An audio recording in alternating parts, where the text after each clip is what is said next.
In the aftermath of the Great War, the people of Darien hoped for a swift return to normalcy. Bounty hunters continue to root out pockets of resistance, scouring even the remotest corners of Ahriman.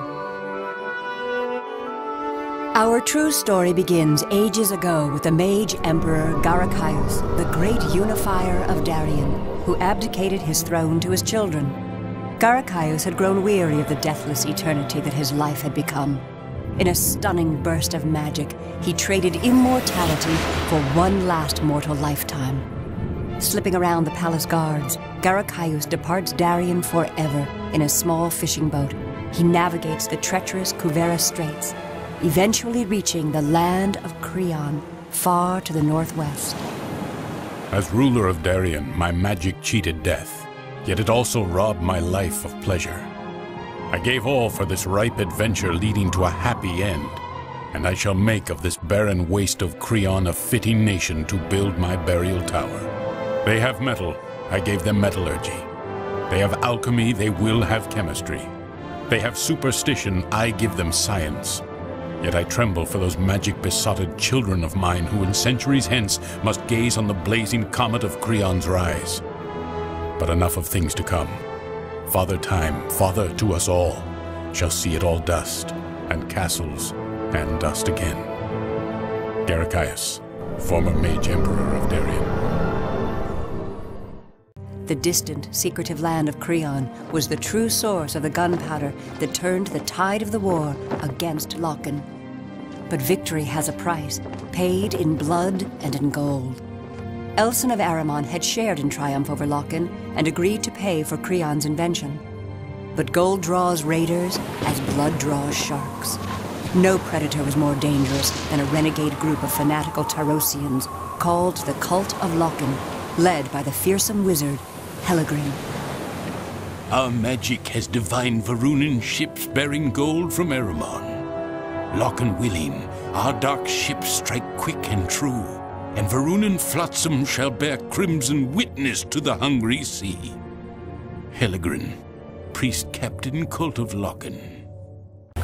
The payment of gold from Varuna never reached Creon. Sent to investigate, Captain Rettenbrass of Varuna found only wreckage and a captain's log noting the approach of unfamiliar black ships.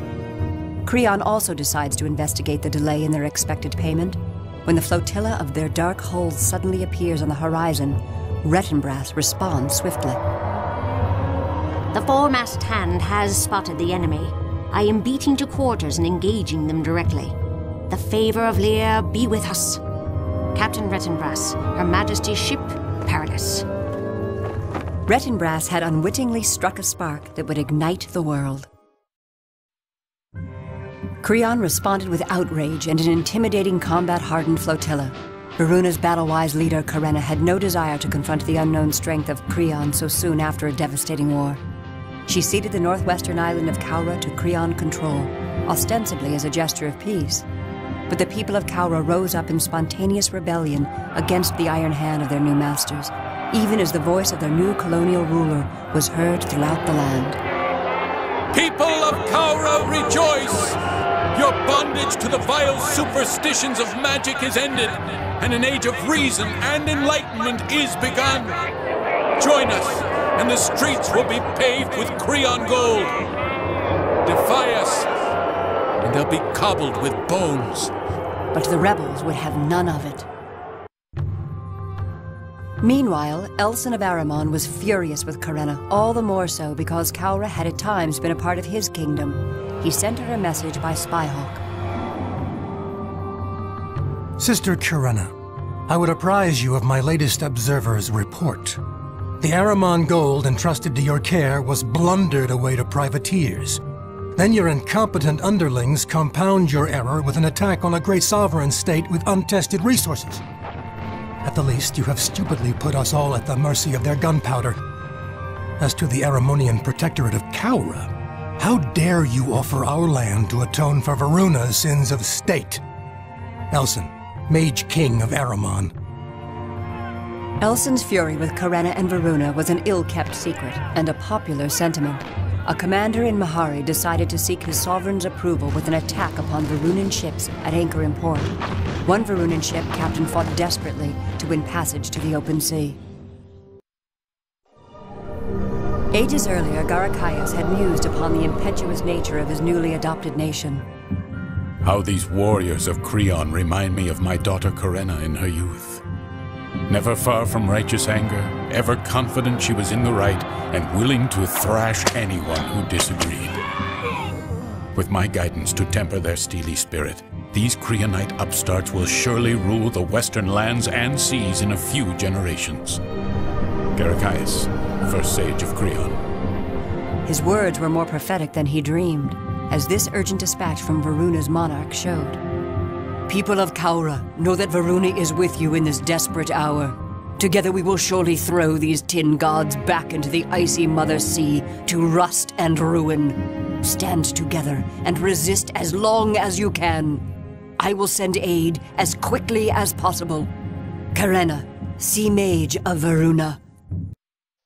In Taros, Heligrin, leader of the outlawed cult of Loken, continues his plan to rebuild Taros to its former glory under Loken. Drawn by urgent voices that he alone could hear, he and his band arrive at Crone's Crook to discover unfamiliar soldiers and strange creatures picking over the wreck of the long-lost Sea Shadow, the ship that had carried a mysterious artifact created by Loken himself before his death. What manner of hell hags are these? I fear the worst at this wretched sight. Our monarch's bottle must not fall into the hands of strangers. We will engage and subdue these wretched vultures. Interrogation tools applied to survivors may gain some advantage. Heligrin, priest captain, cult of Loken.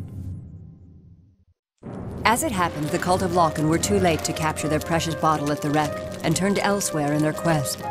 Meanwhile, it grew clear that Cowran resistance against the forces of Creon would collapse without massive support. Karenna sent an urgent entreaty to Elson. Elson, my brother, perhaps we have shown less honor to Aramon's claims to Caura than was warranted. I propose that by joint decree it be made a free port, and both our lands shall prosper from the trade benefits thus derived. But first, as in the great war just past, we must close ranks again. We must wage a true war against these scheming invaders from Creon. We must unite against them as we did against Loken, and with the same resolve, achieve like result. Karenna, Mage Queen of Varuna. So be it, sister. Let expediency overcome discord. We are once again united in battle. Elson, Mage King of Aramon. Karenna and Elson gained a temporary advantage against their new enemy, but remained puzzled as to their history and their hatred of all things magical. The solution lay far in the past, yet much closer to home than they could have imagined. Now we set forth on our greatest conquest. The first sage of old warned us never to tamper with the fabric of existence.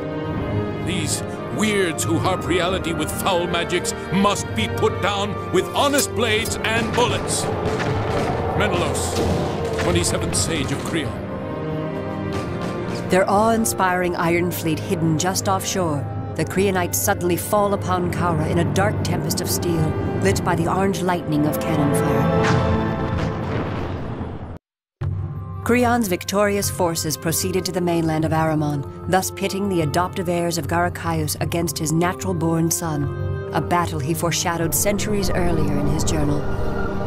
I have gained the respect of the people of Creon, and they have named me Sage, ruler of the land. I am proud of what they have accomplished with logic and reason, using mana only as a resource. I cannot help but speculate who would prevail if these newfound principles of science are someday tested against the boundless forces of magic. Garrachaius, first sage of Creon. That test was now at hand. Creon's successes against Aramon continued as they put to use the weapons created through the scientific principles. Garrachaius had fostered and encouraged this practice long ago. The ingenuity of my new subjects continues to surprise and impress me. Their experiments with arbalests and ballista have created engines capable of throwing canisters great distances. For ammunition, they have created a substance that burns hot and fierce on all it touches. Lately, I stand on an overlook simply to watch it wreak havoc and mayhem amongst our enemies. Garrachaius, Sage of Creon.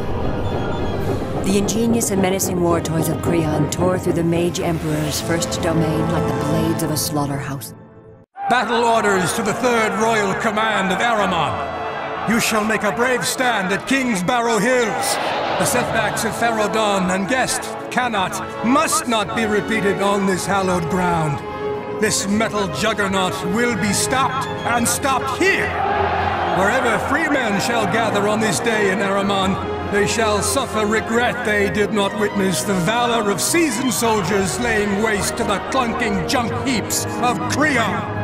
Ahriman must prevail. Elson, Mage King of Ahriman. In Taros, a group of bounty hunters from Ahriman ran into an astonishing sight. Them devil maggots at Taros was a sight I reckoned was banished from Darien forever. My company was there at the siege of Elam, and I recognized the flame sign of Lochen on their rope things right off.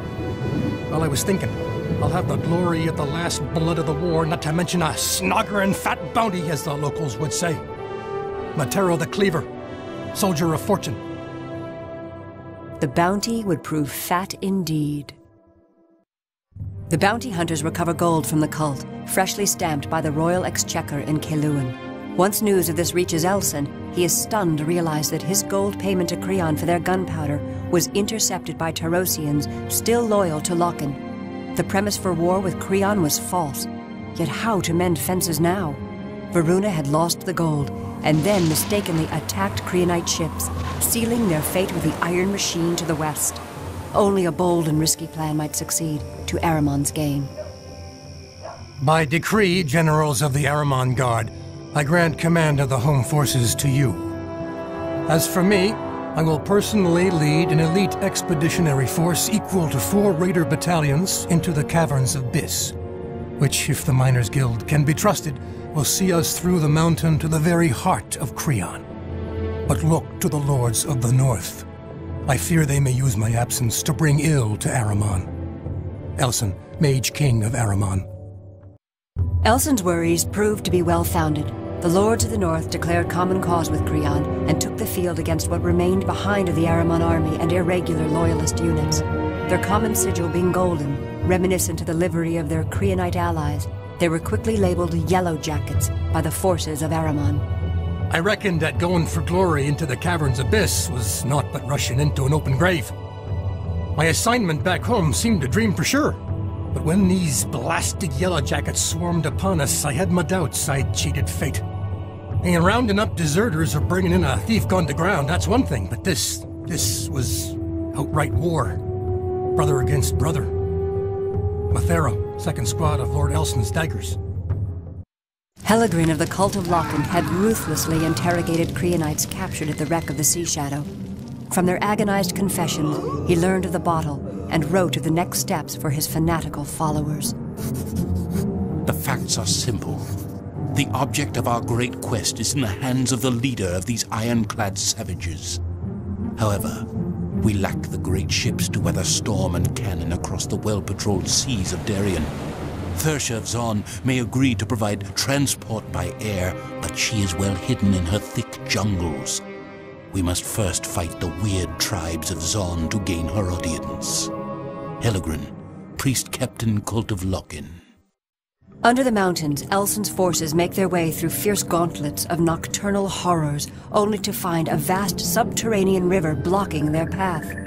But a chance discovery suggested the worst was yet to come.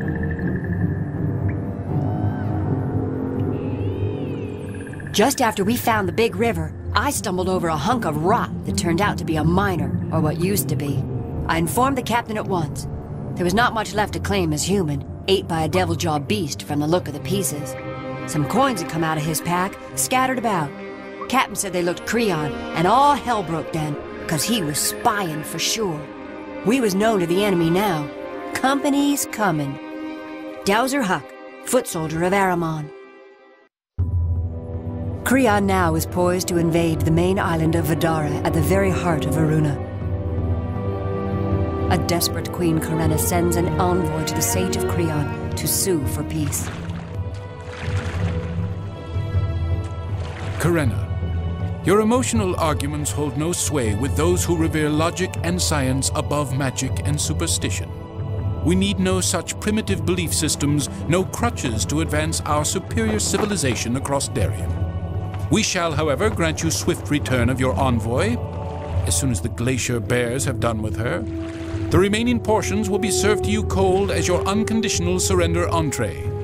Menelaus, 27th Sage of Creon. The fleet of Varuna is decimated in its final attempt to break the Creonite supply chain. Now Carena summons her deepest powers and conjures a magical vision of her brother Elson on his dangerous quest in the caverns of Bis. In this revelation, she sees her only hope lies in joining forces with Elson in Creon to strike a magical death blow to the very heart of their common enemy. She issues a farewell decree to her people. Beloved children of Varuna, I have only one hope. I must combine my power with that of my brother Elson. Lear grant that we break the grip of this metal fist before it crushes us all. I go now to find a break in this wall of iron that surrounds me. From there, I will find my way to Elson and seek a shining hope for us all. Carena, Mage Queen of Varuna. Hellegrin's mission to Thersia was a success. The mysterious Queen of the Air agrees to provide winged transport to Creon.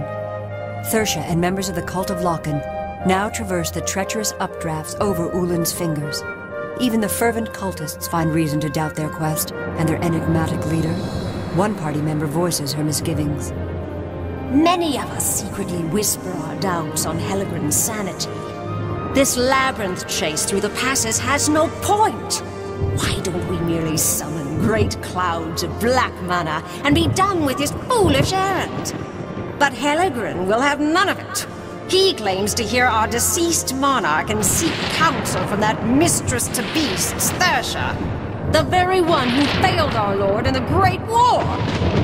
Would that Hellegrin could hear the voices of his own kind. Beasor, Weather Witch of Taros. Thersia and the Cult of Loken now reach the culmination of their quest and behold a vast Creon research facility filling the heart of an extinct volcano. Thersia at last confides in Hellegrin, as he recounts later in his memoirs. Thersia turned to me and admitted she knew well of my quest for the bottle. Before the end of the Great War, Loken himself gave her his artifact, Angvir's Flame, a golden scepter with a Mogrite stone at its center. But then she informs me that the scepter, if placed against the soul bottle, actually has the power to restore Loken from the dark place where he dwelt. I am thunderstruck.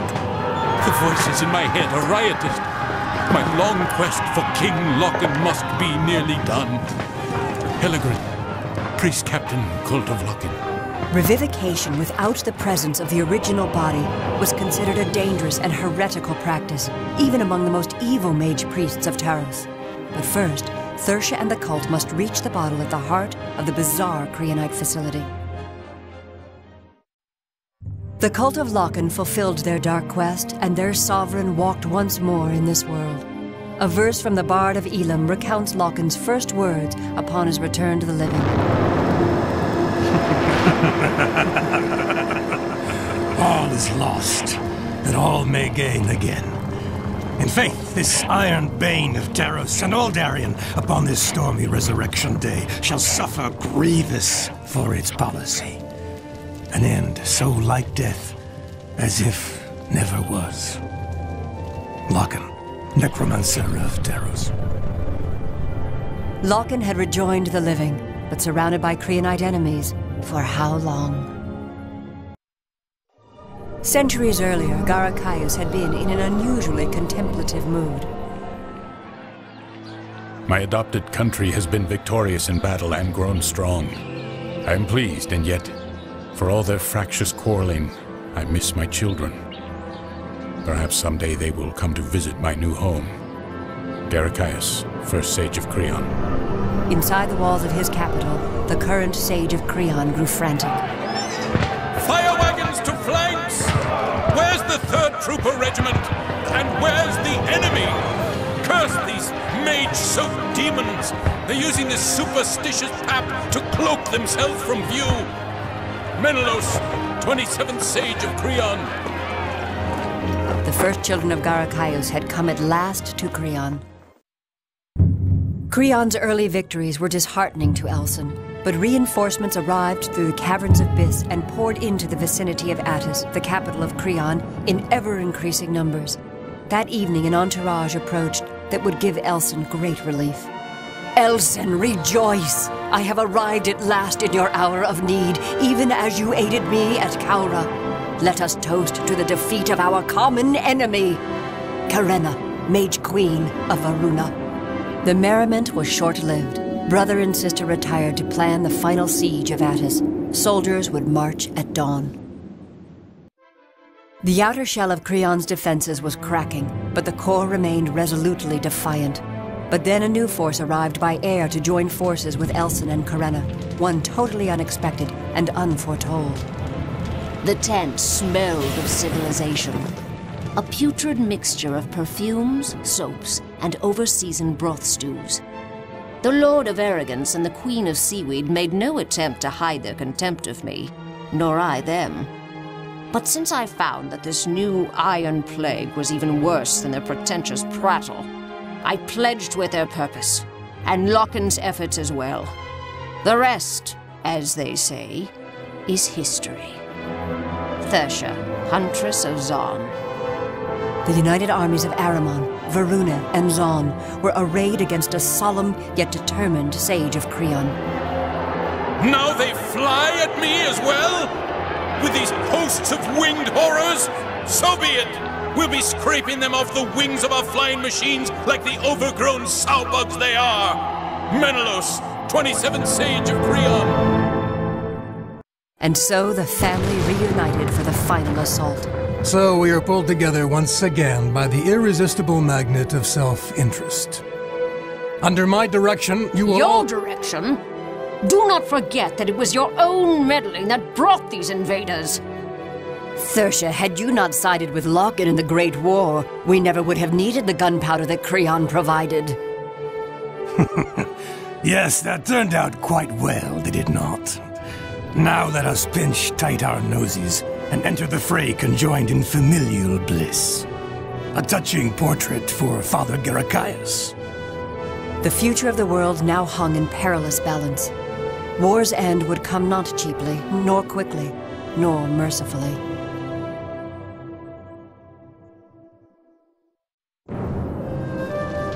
Creon was broken. The four monarchs cautiously approach an elaborately ornate crypt.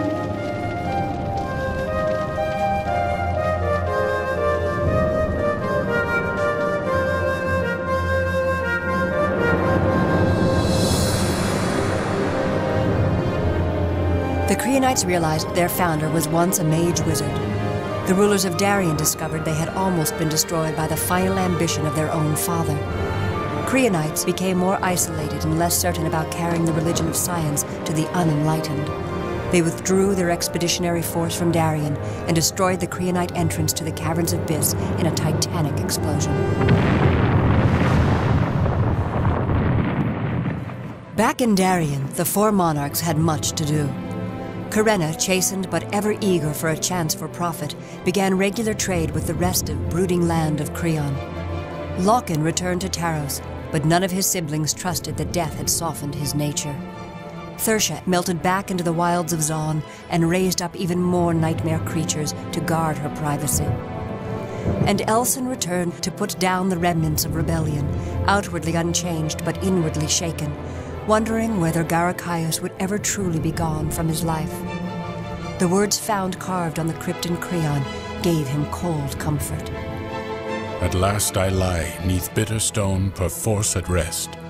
I rot in magic and in iron 2 mighty lands, though in the end all vanishes beneath time's sands.